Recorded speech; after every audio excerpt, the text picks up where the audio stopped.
웨스트민스터 신앙고백서 제26장 두 번째 시간입니다. 주의 성찬에 관하여라고 하는 부분에 대해서 두 번째입니다. 지난번에 우리가 앞에 1항부터 4항까지를 봤고요. 이제 5항부터 6항까지, 8항까지를 볼 건데요. 그래서 좀 시간이 많이 지났기 때문에 1항부터 4항까지 성찬에 관한 정리를 하겠습니다. 성찬의 목적과 영적 의미입니다. 성찬의 목적은 예수님의 희생적 죽음을 기억하고 복음을 지속적으로 선포하는 겁니다. 그래서 사실은 성찬 자체가 메시지라고 보시면 됩니다. 영적 의미는 은혜의 보증을 하는 거고요. 영적 양식, 우리가 이걸 통해서 은혜를 받는 거고요. 그리스도와의 교제, 또 성도들 간에 연합하는 공동체 축복을 누리는 겁니다. 그런 의미에서 성찬은 참 중요합니다. 이번에 우리 이렇게 설교하신 분은 거의 한 달에 한 번씩 한다 그러잖아요. 저도 한 달에 한 번 정도도 괜찮다고 생각됩니다. 그 정도로 성찬을 알면 알수록 더 많은 시간을 가질 필요는 사실 있습니다. 저희들은 2달에 한 번 정도는 꼭 하려고 생각하고 있는데요. 그런 시간들이 복된 시간인 줄 믿으시기 바랍니다. 두 번째는 성찬에 대한 바른 이해가 필요하죠. 성찬은요, 반복되는 희생제사가 아닙니다.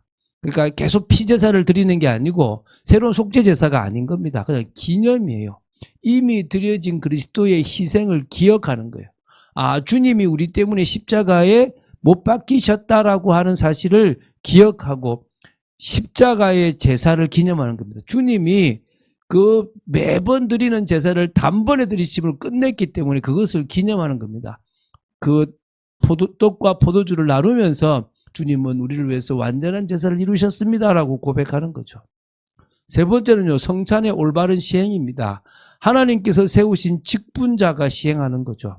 그 시행 과정은 그 직분자인 목사가 말씀을 선포하고요. 그리고 떡과 포도주를 축사하고 그렇게 이제 구별하는 거죠. 이게 능력이 나타나는 건 아니고요. 성도에게 나누어 주는 거죠.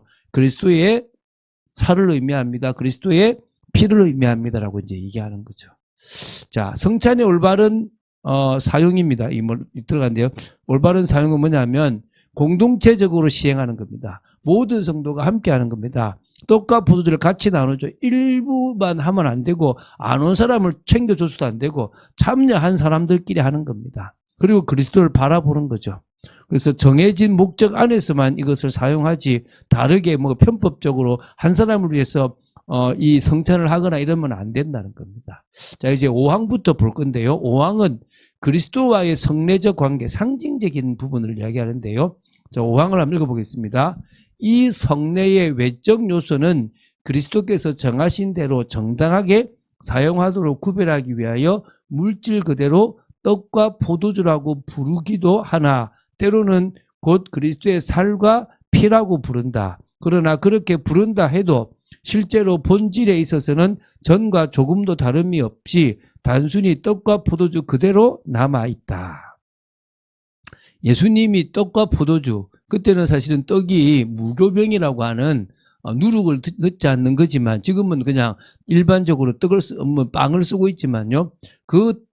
이 떡과 포도주를 이제 그대로 지금 쓰는데 이걸 그리스도의 몸, 살과 피라고 이렇게 부르는데 이게 본질에 있어서 그냥 단순히 떡과 포도주 그대로 남아있는 거지 다른 의미는 없습니다. 그래서 성경을 보면 마태복음 26장 26절에 보면 그들이 먹을 때에 예수께서 떡을 가지사 축복하시고 떼어 제자들에게 주시며 이르시되 받아서 먹으라. 이것은 내 몸이니라 하시고 또 잔을 가지사 감사 기도하시고 그들에게 주시며 이르시되 너희가 다 이것을 마시라. 이것은 죄사함을 얻게 하려고 많은 사람을 위하여 흘린 바 나의 피 곧 언약의 피니라. 그러니까 무교병 다시 말하면 누룩이 들어가지 않은 떡과 이 포도주를 통해서 이것은 내 몸, 내 살과 이건 내 피를 의미한다고 얘기했습니다. 고린도전서 11장 26절부터 28절에도요. 너희가 이 떡을 먹으며 이 잔을 마실 때마다 계속 이걸 그대로 하는 거죠.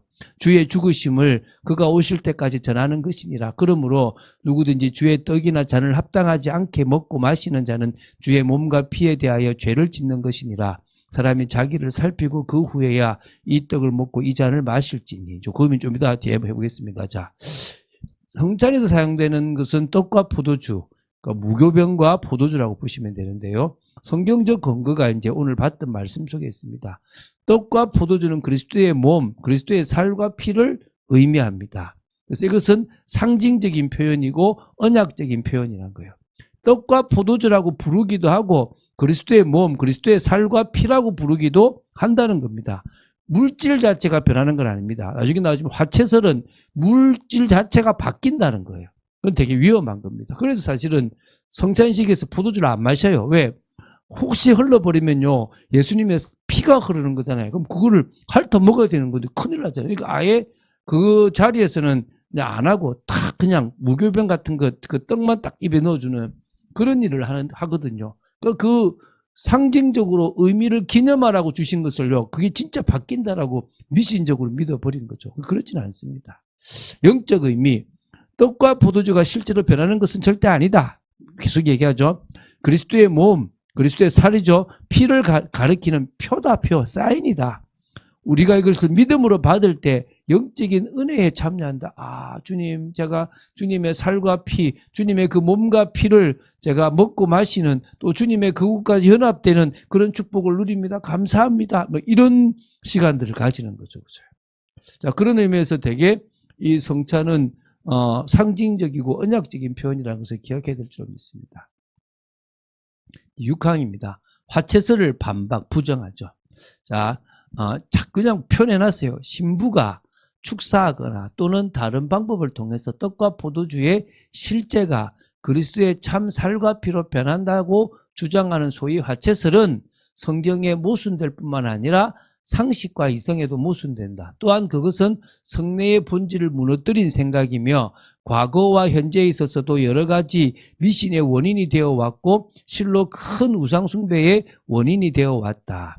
사도행전 3장 21절에 하나님이 영원 전부터 거룩한 선지자들이 입을 통하여 말씀하신 바 만물을 회복하실 때까지는 마땅히 하늘이 마땅히 그를 받아들이라 지금 이제 위에 계신다 이 말이죠. 그죠? 그래서 축사하시고 떼어 그들에게 떼어 이르시되 이것은 너희를 위하는 내 몸이니 이것을 행하여 나를 기념하라 하시고 19회 또한 그와 같이 잔을 가지시고 이르시되 이 잔은 내 피로 세운 새 언약이니 이것을 행하여 마실 때마다 나를 기념하라 하셨으니 기념입니다. 기념. 너희가 이 떡을 먹으며 이 잔을 마실 때마다 주의 죽으심을 그가 오실 때까지 전하는 것이라 그랬습니다. 누가복음 24장 6절에는요. 여기 계시지 않고 살아나셨느니라. 그렇죠? 갈릴리에 계실 때 너에게 어떻게 말씀하셨는지를 기억하라. 주님의 말씀을 기억하는 거예요. 그래서 내 손과 발을 보고 나인 줄 알라. 또 나를 만져보라. 영은 살과 뼈가 없으되 너희 보는 바와 같이 나는 있느니라. 우리 그 살과 피를 의미하는 거죠. 자, 그래서 그죠? 천주교에서 화채설을 주장합니다. 루터는 공제설이고요. 우리는 뭐 이제 기념설이면서 영적 임재가 같이 섞여 있다고 보시면 되는데요. 자, 화채설이라는 것은 신부나 어떤 특정한 존재가 축사, 기도를 하면 그 이후에 그냥 일반적인 떡이 실제 그리스도의 몸으로 바뀌고 이 포도주가 실제 그리스도의 피로 본질이 변화된다는 엄청난 이 미신적 주장이에요. 그래서 신부가 축사를 하는 순간에 이거는 말 그대로 진짜 예수님의 살과 피로 탁 바뀌었어. 내가 먹을 때 나는 살을 먹는 거고 나는 피를 마신다는 거예요. 완전 말도 안 되죠. 그리스도 입장에서는 성경의 모순이고 상식과 이성에도 모순된다 이 말이죠. 화채설의 문제점은 뭐냐? 성례의 의미, 주님께서 이것을 기념하라고 하신 것을 왜곡하는 거예요. 우리가 이 성례를 자꾸 강조하는 이유는요. 우리가 은혜 받는 것은 메시지와 성찬밖에 없어요. 그러니까 메시지만 은혜 받는 게 아니라 이 성찬에도 은혜를 받아야 되는데 이 은혜 받는 방법이 되게 중요한데 이것을 왜곡시키면 안 된다는 거예요. 물질 자체에 능력이 있는 것처럼 만들어버린 거예요. 잘못된 거죠. 미신적 신앙으로 흐를 위험이 있고 우상숭배로 이어질 수 있기 때문에 문제점이라는 거예요. 우리는 반대하는 거죠. 그런 의미에서 우리는 화채설을 거부합니다. 그죠? 자, 세 번째입니다. 이제 7항이죠. 그리스도께서 함께 하시는 방식은 어떠냐? 자, 7항입니다. 이 성찬을 통하여 외적인 요소를 합당하게 받는 신자들은 내적으로도 진정한 믿음, 떡과 포도주를 받아들여 영적으로 십자가에 달린 그리스도를 받아들이고 그에게 양육을 받는다. 또한 그의 죽음이 가지고 있는 모든 은사를 믿음으로 성찬을 받는다. 떡과 포도주가 실제로 그리스도의 살과 피가 되는 것은 아니지만 그러나 이 성례를 통하여 살과 피가 의미하는 그대로 신자들의 믿음의 현실적인 동시에 영적으로 나타난다. 그러니까 이게 영적인 부분에서 의미가 있어진다 이거겠죠. 그죠? 되게 그죠? 그래서 내가 떡과 포도주를 마시는 것은 십자가에 달린 그리스도를 받아들이고 나는 그로부터 양육받겠다. 그러면서 그 모든 은사를 내가 믿음으로서 난 성찬을 받는다. 이런 의미입니다. 그래서 영적인 거죠. 그래서 고린도전서 11장 28절에 보면 사람이 자기를 살피고 그 후에야 이 떡을 먹고 이 잔을 마실지라. 함부로 하면 안 된다는 거예요. 왜? 영적인 거기 때문에. 고린도전서 5장 7절 8절에는요. 너희는 누룩 없는 자인데 새 덩어리가 되기 위하여 묵은 누룩을 내버리라. 우리의 유월절 양 곧 그리스도께서 희생되셨느니라. 이러므로 우리가 명절을 지키되 묵은 누룩으로도 말고 악하고 악의에 찬 누룩으로도 말고 누룩이 없이 오직 순전함과 진실함의 떡으로 하자. 이게 예수님께서 무교병 누룩이 들어가지 않는 것을 먹는데 이제 뭡니까? 순전함과 진실함의 떡이라 그러죠. 고린도전서 10장 16절에는요. 우리가 축복하는 바 축복의 잔은 그리스도의 피에 참여함이 아니며 우리가 떼는 떡은 그리스도의 몸에 참여함이 아니냐. 맞다는 거죠. 이 잔은 피에 참여함이고 떡은 그리스도의 몸에 참여합니다라고 하는 겁니다. 그래서 성찬과 영적 참여 이것은 표이고 은혜의 수단이에요. 은혜를 받는 거예요. 여러분 성찬식이 매 주일 있어도 된다는 거예요. 그 정도로 중요하다는 겁니다. 자, 성찬은요, 그리스도와의 영적 교제 참여죠. 단순한 기념을 넘어서요. 기념도 있지만 영적 임재가 되는 거예요. 그래서 영적 교제예요. 내가 예수님의 그 살과 피를 내가 먹고 마신다는 개념에서 연합됐다, 너무 감사하다라고 하는 것을 실제 느끼는 거죠. 성찬의 외적 요소와 내적 실제인데요. 외적 요소는 그냥 떡과 포도주를 받아서 먹는 거예요. 마시고. 내적 실제는 예수님의 십자가의 그 그리스도를 내가 받아들이는 거예요. 그래서 이게 균형은 뭐냐? 그때 실제로 임재하고 역사한다. 이거를 영적 임재설이라고 하는 거예요. 기념설과 영적 임재설 두 개의 어떤 중간쯤이라고 생각하시면 돼요. 같이 좀 이렇게 융합되어 있다고 보시면 되겠죠. 그래서 성찬의 핵심 메시지는 사인이면서 동시에 은혜의 수단이다. 믿음으로 받을 때 그리스도의 죽음에 은혜에 내가 참여한다. 나는 주님과 함께 내가 죽었습니다. 나는 주님과 함께 살아났습니다. 이러는 거죠. 성찬을 통해 받는 것은 죄사함의 확신. 주님께서 흘리신 이 피가 나를 위함이고 내가 죽었기 때문에 내 죄사함을 받았음을 믿습니다. 나는 이것을 묻고 나는 또 영적으로 살아나고 힘을 얻습니다. 나는 그리스도와 연합되었습니다. 이런 의미들이 있는 겁니다. 그러면서요, 성찬을 준비해야 돼요. 이제 그 이야기가 또 뒤에 나오는데요. 자, 이제 8항입니다. 합당치 못한 참여의 죄가 있습니다. 자, 이 성례에 부당하게 참여하는 것은 주의 살과 피에 대한 죄가 되며 자기의 파멸을 가져오게 된다. 그러니까 한마디로 막 고의로 죄를 지으면서 나는 십자가만 있으면 된다. 이거는 이 파멸에 이르는 겁니다. 그러므로 모든 무지하고 불경건한 사람들은 그리스도와의 교제에 합당치 않으므로 그들은 주의 성찬에 참여할 자격이 없다. 영적으로 무지하거나 자신이 하나님의 이 경건이 없는 하나님을 경외하거나 사랑함이 없는 거라면 그건 자격이 없는 거예요. 그리고 그리스도에 대해 큰 죄는 범하지 아니하였으나 무지하고 불경건한 상태로 있으면서 회개하지 않는 동안에는 사실상 성찬에 참여할 자격도 없고 참여가 허락되는 것도 부당한 일이다. 내가 아직 잘못된 걸 인식하고 나 회개해야 되겠네 라고 하지 않고 계속 성찬에 참여한다면 그것은 부당한 일이라는 거예요. 자, 그래서 고린도전서 11장 27절부터 29절 보면요.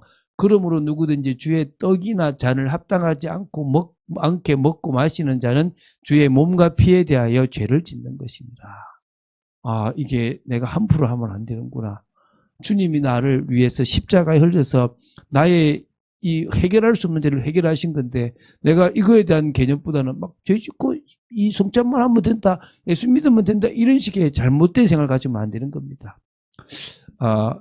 사람이 자기를 살피고 그 후에야 이 떡을 먹고 이 잔을 마실지니 나는 십자가의 의미를 진짜 믿는가? 나는 정말 예수 십자가의 그 능력에 대해서 고백하는가? 그렇죠. 주의 몸을 분별하지 못하고 먹고 마시는 자는 자기의 죄를 먹고 마시는 것이니라. 우리가 성찬을 쉽게 참여하게 하지만요. 사실은 스스로가 잘 판단해야 될 부분들이 있는 겁니다. 데살로니가 후서 3장 6절에는요. 형제들아 우리 주 예수 그리스도의 이름으로 너희를 명하노니 게으르게 행하고 우리에게서 받은 전통대로 행하지 아니하는 모든 형제에게서 떠나라. 막 이 잘못되면 큰일 나죠. 그죠? 마태복음 7장 6절 거룩한 것을 계획해 주지 말며 너희 진주를 돼지 앞에 던지지 말라. 그들이 그것을 발로 밟고 돌이켜 너희를 찢어 상하게 할까 염려하라. 진짜 우리가 중요한 겁니다. 진짜 우리가 이 부분에 대해서 제대로 생각하지 않으면 어려운 부분들이 사실 있는 겁니다. 자, 한번 정리해 볼게요. 성찬에 합당하게 참여하는 태도가 어떤 태도냐? 합당하지 않은 참여의 위험은요. 준비 없이 또 믿음 없이 참여하면 죄가 됩니다. 은혜의 수단이지만 잘못 받으면 이 심판도 받을 수 있을 정도로 위험한 거예요. 참여할 수 없는 상태, 교제 불가능한 것은 무지한 사람, 복음을 이해 못한, 내가 복음이 뭔지에 대한 의미도 모르는 사람이 참여한다 문제가 되겠죠. 불경건한 사람, 하나님 없이 사는 상태, 하나님 없이 자기가 최고로 살아가는 상태, 이 사람 참여하면 안 됩니다. 그러면서 이런 상태에 있으면서도 회개하지 않은 상태다, 사람이다. 그럼 참여하면 안 되는 거예요. 한마디로요, 그리스도를 이용하는 사람도 결국은 하나님 없이 사는 것하고 똑같은 거, 복음을 이해 못한 거니까 참여하면 안 되는 거죠. 자, 회개와 준비의 필요성인데요. 회개하는 마음과 믿음이 기준입니다. 완벽함이 아닙니다. 내가 어떻게 완벽하게 딱 그러면 그리스도가 필요 없죠. 주님, 나는 오늘도 십자가의 은혜 아니면 안 됩니다. 나는 오늘도 당신을 믿습니다라고 하는 믿음이 기준인 겁니다. 그리고 그게 준비죠. 죄가 있어도 회개하고 돌아오는, 그러니까 죄가 있어도 회개하고 돌아오는 자는 참여가 가능해요. 자기 죄가 없는 사람이 아니라 죄가 있는데도 주님 저는 죄인입니다라고 회개하고 돌아서면 돼요. 그래서 너희가 믿음 안에 있는가 너희 자신을 시험하라. 너희 자신을 잘 돌아봐라. 체크해라. 이겁니다. 이게 사실 중요한 거죠. 그죠? 한번 정리해 볼게요. 두 번째입니다.